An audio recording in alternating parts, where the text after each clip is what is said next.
बहुत है, कष्ट बहुत है, दुख बहुत है, पर जब हम भगवान की शरणागति ग्रहण करते हैं, जब हम भगवान के पास में जाते हैं, कथा में जाकर बैठते हैं या भगवान की शरणागति में जाकर बैठते हैं, तब उस परमात्मा का हाथ जब हमारे ऊपर पड़ता है तो हमारा दुख का दर्द भी हमको कम हो जाता है, कष्ट भी कम हो जाता है, वो कम हो जाता है।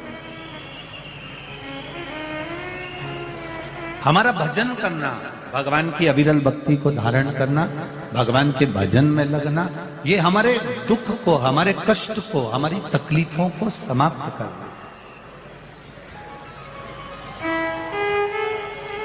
शिव कथा कह रही है, भगवान शंकर का संवाद कहता है,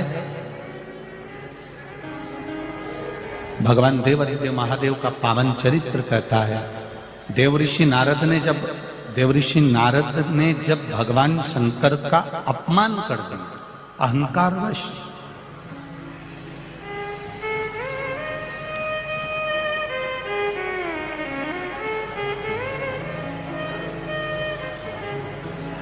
जब अहंकारवश भगवान शिव जी का अपमान कर दिया, देवऋषि नारद ने जाकर भगवान शिव के सम्मुख में जाकर कह दिया, आप काम को नहीं जीत पाए, मैंने काम को जीता है।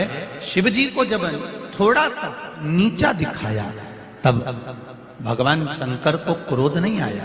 शिव जी ने अपने गले की रुद्राक्ष की माला उतारकर देवऋषि नारद के गले में दे दी, और देवऋषि नारद के गले में जब माला पहनाई, देवऋषि नारद आगे गए, उन्होंने अपनी गले की माला निकालकर जमीन पर पटक दी और सीधे भगवान विष्णु के पास चले गए, सीधे भगवान नारायण के पास।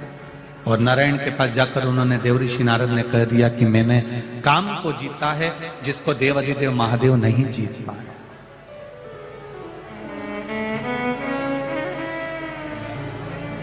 ये हमारा अभिमान है, जो दुनिया में कोई नहीं कर पाया वो मैंने कर दिया, ये अभिमान है।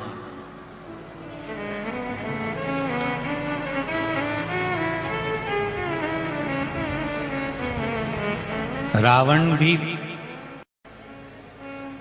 विद्या में निपुण था और श्री हनुमान जी महाराज भी विद्या में निपुण थे।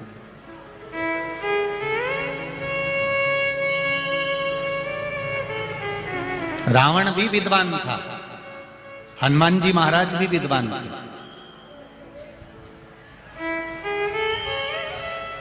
पर रावण को विद्वान कहा गया पर विद्यावान नहीं कहा गया।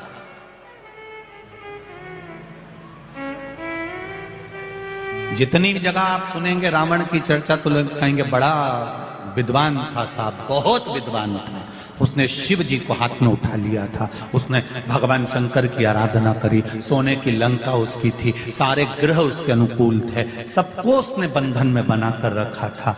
बताओ कितना कितना लोगों ने कहा साहब बहुत विद्वान है, बहुत विद्वान है, पर आज तक किसी ने यह नहीं कहा कि रावण विद्यावान था। लोग कहते हैं विद्वान था। विद्वान और विद्यावान में अंतर होता है। विद्वान जो होता है उसको अहंकार बहुत हो जाता है, और जो विद्यावान होता है वो अहंकार से विहीन हो जाता है। अपन बात बात में कह देते हैं साहब ये बड़ा विद्वान व्यक्ति है, बहुत विद्वान है। विद्वान है तो समझ लेना कहीं ना कहीं इसको अहंकार फंसा हो।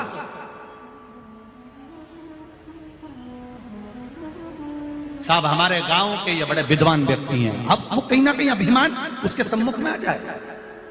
साहब ये बड़े विद्वान है, विद्वान, फिर अभिमान सामने आ जाएगा। पर जो विद्यावान है, इसलिए हनुमान जी की स्तुति में कहते विद्यावान गुणी अति चातुर। हनुमान जी को विद्वान नहीं कहा किसी ने भी, हनुमान जी को विद्वान कोई नहीं बोला। हनुमान जी को बोले तो कहा विद्यावान गुणी अति चातुर, अर्थात हनुमान जी महाराज विद्यावान है, और जो विद्यावान होता है वो झुकना जानता है, नम्रता जानता है और वात्सल्यता जानता है। उसके भीतर करुणा होगी, वात्सल्यता होगी, नम्रता।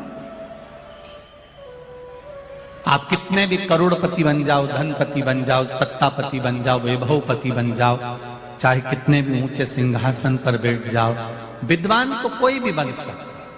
आप किसी को थोड़ा सा ज्ञान दे दीजिए, थोड़ा धन दे दीजिए, थोड़ा वैभव दे दीजिए, थोड़ी सत्ता दे दीजिए, विद्वान कोई भी बन सकता। पर विद्यावान बनने में पूरी जिंदगी निकल जाती है कि धन भी आए तो हम नम्रता सीखें, कुर्सी का पद भी मिल जाए तो हम नम्रता सीखें, वैभव भी मिल जाए तो हम नम्रता सीखें। जिसमें नम्रता का भाव होता है वो जीवन का सबसे बड़ा विद्यावान व्यक्ति होता है। वो विद्वान नहीं कहलाता, उसकी विद्या की निपुणता हो, उसकी विद्या की प्रबलता हो।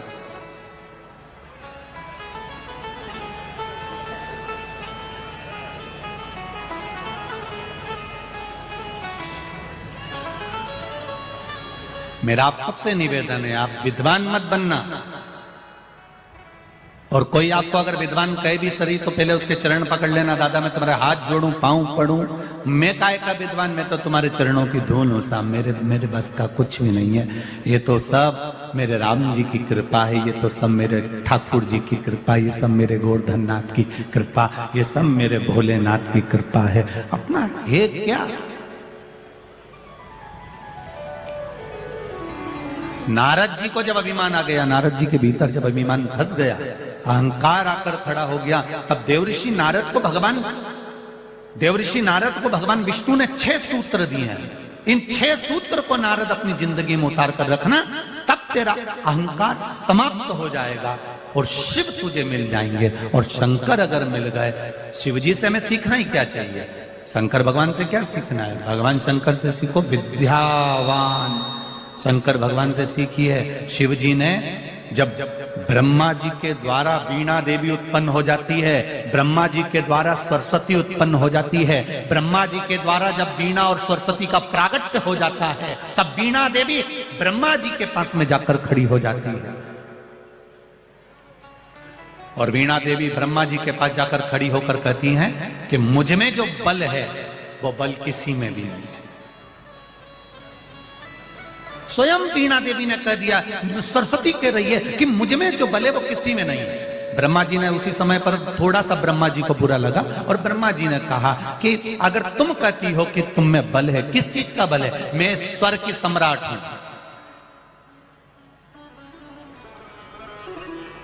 मैं संगीत की देवी हूं, मैं स्वर की देवी हूं। ब्रह्मा जी ने कहा ठीक है, तो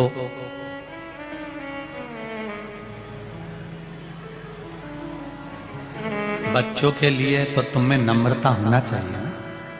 आप में से कितनी माताएं ऐसी होंगी,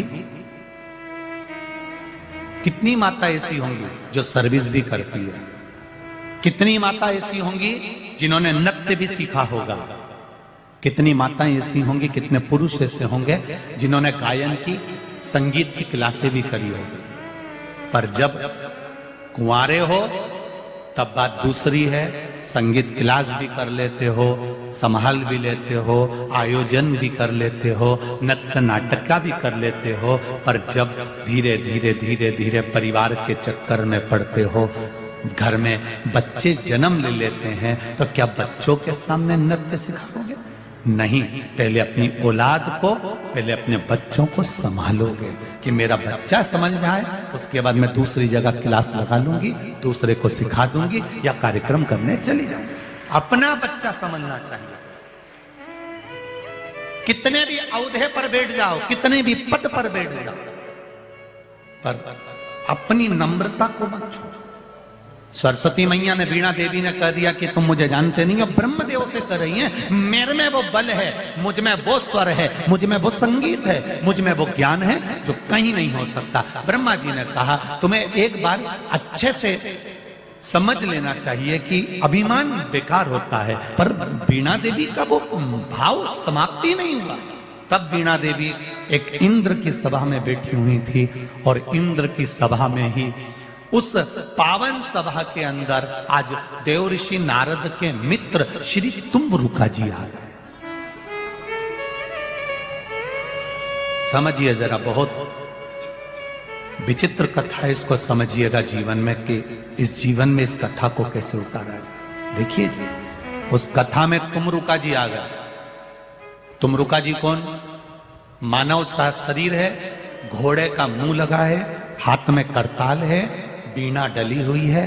वो बीणा का नाद करते हुए जैसे नारद जी भजन करते हैं, उसी तरह तुमरुका जी भजन करते हैं।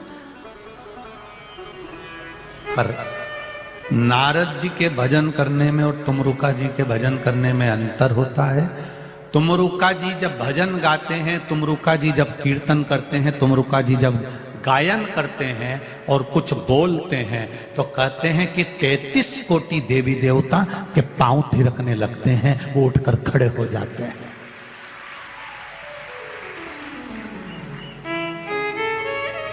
तुमरुका जिन्होंने ये शिव महापुराण की कथा का वाचन किया, तुमरुका जो नारी के गर्भ नहीं ठहरता है, उस नारी को भी संतान देने वाला अगर कोई देव कहलाता है तो वो तुमरुका जी कहलाते हैं। और उसके प्रमाण ये थोड़े से जो पत्र पढ़ेंगे, तो जितना तुम्हारे ललाट में लिखा है उतना देंगे। भगवान विष्णु देंगे तो तुम्हारी किस्मत में जितना लिखा है उतना देंगे। और मेरा महादेव जब देता है तो छप्पर फाड़ कर देता, वो नहीं सोचता देने, वो सोचता नहीं है देने। यही है, लिया आ जाओ, लिया करूंगा। जिन माताओं को 8 साल, 10 साल, 5 साल, 6 साल, 4 साल, 12 साल हो गए हों, निवेदन है, भले टेस्ट बेबी आप करा रहे हो या कुछ भी क्रम कर रहे हो, दवाई गोली डॉक्टर की भी लेते रहो, मना नहीं है, पर साथ में रजस्वला धर्म का 7वां दिन हो, सफेद आंकड़े की जड़ भगवान शिव जी पे से 21 बार घुमाकर तुमरुका जी का नाम लेकर लाल धागे में शिव जी का दर्शन करते हुए दोनों पति पत्नी मंदिर के अंदर रहें, तब कमर के ऊपर उसको बांधिए। शिव कृपा, उसकी कृपा बिना कुछ नहीं हो सकता। पर विश्वास के साथ कई बार सफेद आंकड़े की जड़ या तो पति लेकर आ जाता है या पत्नी लेकर आ जाती है या किसी मोहल्ले वाले से बुलवा ली जाती है। फिर लोग कहते हैं हमने भी बांधी थी। या सफेद आंकड़े की जड़ का नियम है, शंकर की आराधना में जब शिव महापुराण की कथा तुमरुका जी वाचने बैठे हैं तो उन्होंने कह दिया था, सुनो चंचुला देवी, तुम बेधव्य हो, तुम कथा सुन सकती हो, उस कथा के बल पर तुम पति के लोग जा सकती हो, पर जोड़े से कथा सुनने के लिए किसी को होना जरूरी है। तब उस समय पर तुमरुका जी ने मार्ग बता दिया हमको कि सफेद आंकड़े की भी जड़ अगर लेकर आना है तो पति पत्नी दोनों जाएंगे, दोनों लाएंगे साथ में, तब जाकर उसको शिव मंदिर तक दोनों लेकर जाएंगे। शिव के द्वार पर दोनों मानेंगे। हम दोनों में से किसी को भी अगर दोष है, कोई तकलीफ है, तो बाबा आप बैठे हो, आप बैठे हो। अब कई बार पति से मंगवा लिया, आपने बांध ली, कई बार पत्नी लिया थी, कभी मोहल्ले के लोगों से मंगवा लेते हो, कभी रिश्तेदारों से मंगवा लेते हो, क्योंकि तुम तो पढ़े लिखे हो, तुम कहां जाओ? शिव भक्ति की ओर अग्रसर। तुमरुका जी सभा में पहुंच गए, बीणा देवी गा रही थी, सरस्वती मैया स्वर फैला रही थी, और तुमरुका जी उस समय पर पहुंचे। पहुंचते से तुमरुका जी ने केवल अपनी वीणा का एक तार बजाया। अभी तक सरस्वती के गायन पर सब बैठे हुए थे, केवल तुमरुका जी का वीणा का एक स्वर बजा और 33 कोटि देवी देवता खड़े हो गए। एक स्वर बजते ही, तुमरुका जी का मात्र वीणा का एक स्वर पड़ते से ही सब खड़े हो गए। वीणा देवी का चेहरा नीचे झुक गया। वीणा देवी के चेहरे पर सल पड़ गए।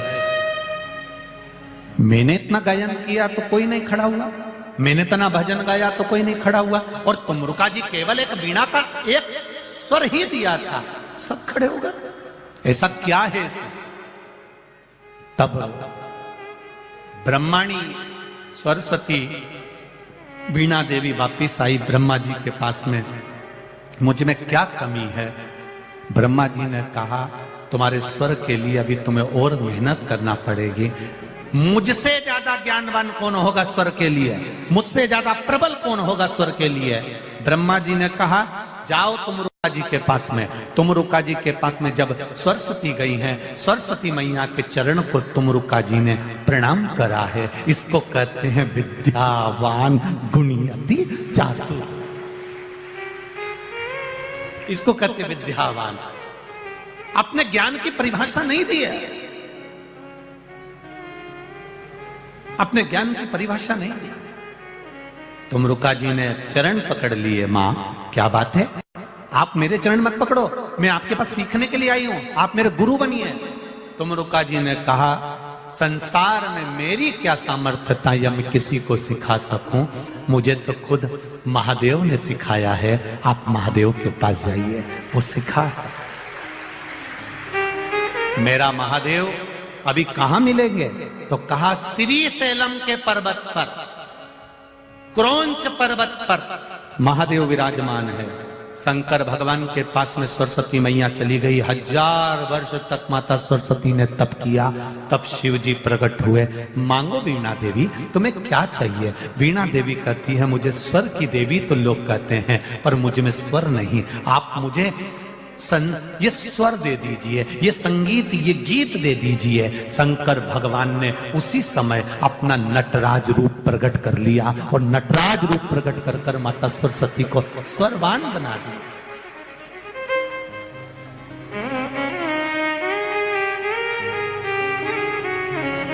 हम बच्चों से कहना चाहेंगे, छोटे छोटे बच्चों से, आप माता सरस्वती की आराधना करा करो।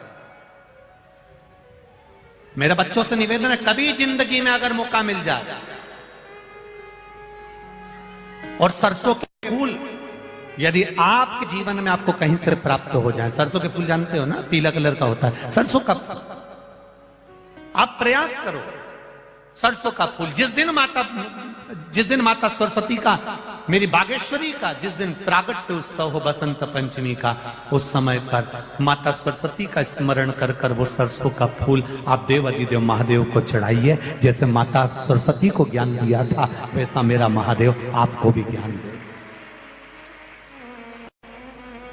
वो सरसों का फूल आप देव अधिदेव महादेव को समर्पित। कई जगह पर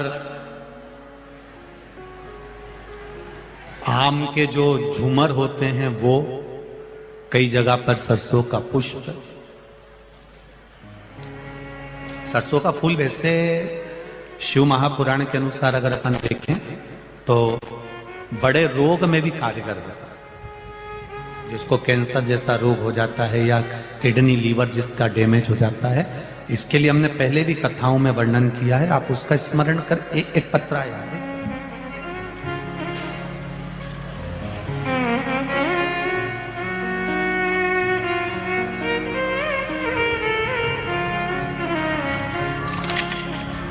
तेरी कृपा बिना न हिले लेके भी लूं, लेते श्वास तेरी कृपा।